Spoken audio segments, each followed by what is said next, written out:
এবার সীমান্তে যে খেলাটা দেখালো পাকিস্তান, তাতে ভারতের আর পাকিস্তান আক্রমণ করা ঠিক হবে না বলে সোজা মত দিয়েছেন সমরবিদরা।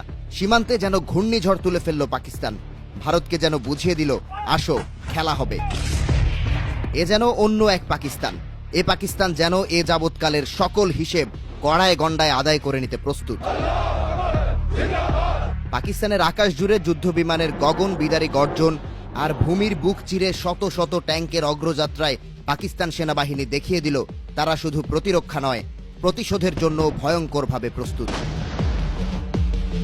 বৃহস্পতিবার পাকিস্তানের টিল্লা ফিল্ড ফায়ারিং রেঞ্জে অনুষ্ঠিত হল ইতিহাসের অন্যতম আগ্রাসী সামরিক মহড়া এক্সারসাইজ হ্যামার স্ট্রাইক।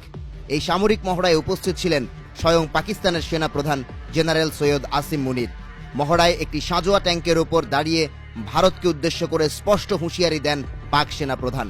বলেন, ভারতের যে কোনো সামরিক দুঃসাহসের দ্রুত, কঠোর ও ধ্বংসাত্মক জবাব দেয়া হবে। ভারতও একা নয়, পাকিস্তান আঞ্চলিক স্থিতিশীলতার প্রতি প্রতিশ্রুতিবদ্ধ, কিন্তু জাতীয় স্বার্থ রক্ষায় আমাদের প্রস্তুতি এবং সংকল্প অত্যন্ত দৃঢ়।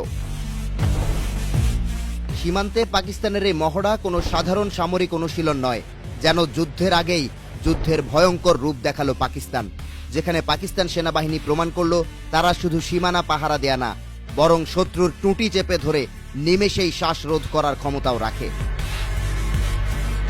পাকিস্তানের সীমান্তবর্তী এই সামরিক মহড়ায় দেখা যায় আকাশে ছুটে চলেছে একের পর এক মাল্টি রোল ফাইটার জেট, অত্যাধুনিক সব হেলিকপ্টার থেকে ঝরে পড়ছে মিসাইলের ঝাঁজ, ভূমিতে একযোগে তাণ্ডব চালাচ্ছে লং রেঞ্জ আর্টিলারি ও আধুনিক সাঁজোয়া ট্যাঙ্ক, আর পুরো অপারেশন চালিত হচ্ছে উন্নত এআই ও যুদ্ধ প্রযুক্তির সহায়তায়।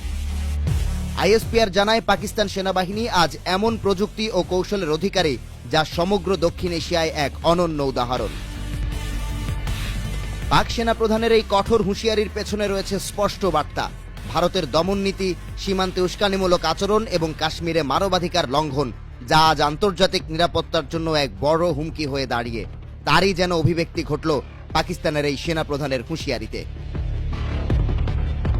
বিশ্লেষকরা বলছেন, নয়াদিল্লির যুদ্ধোন্মাদ নেতৃত্ব এই অঞ্চলকে উত্তপ্ত করার খেলায় মত্ত, কিন্তু ইসলামাবাদ এবার আর নীরব নয়। শান্তি চাই, তবে আক্রমণের চেষ্টা হলে বসে থাকা নয়, স্পষ্ট জানিয়ে দিয়েছে পাকিস্তান।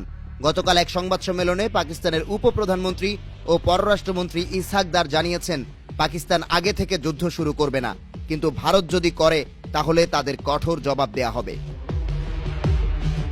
এদিকে চীন ইতোমধ্যেই পাকিস্তানের অবস্থানকে সমর্থন জানিয়ে বলেছে, ভারতের একতরফা আধিপত্য বিস্তারের প্রয়াস কোনোভাবেই মেনে নেওয়া হবে না। সিপিইসি থেকে শুরু করে নিরাপত্তা চুক্তি, চীন এখন কেবল অর্থনৈতিক নয়, কৌশলগতভাবেও পাকিস্তানের বিশ্বস্ত মিত্র। ভারত যদি আগুন নিয়ে খেলে, তাহলে পাকিস্তানের তরফ থেকে আসবে ঝড়ের গতির ভয়ঙ্কর জবাব, আর তাতেই উত্তপ্ত হয়ে উঠতে পারে পুরো দক্ষিণ এশিয়া, বলছেন বিশ্লেষক।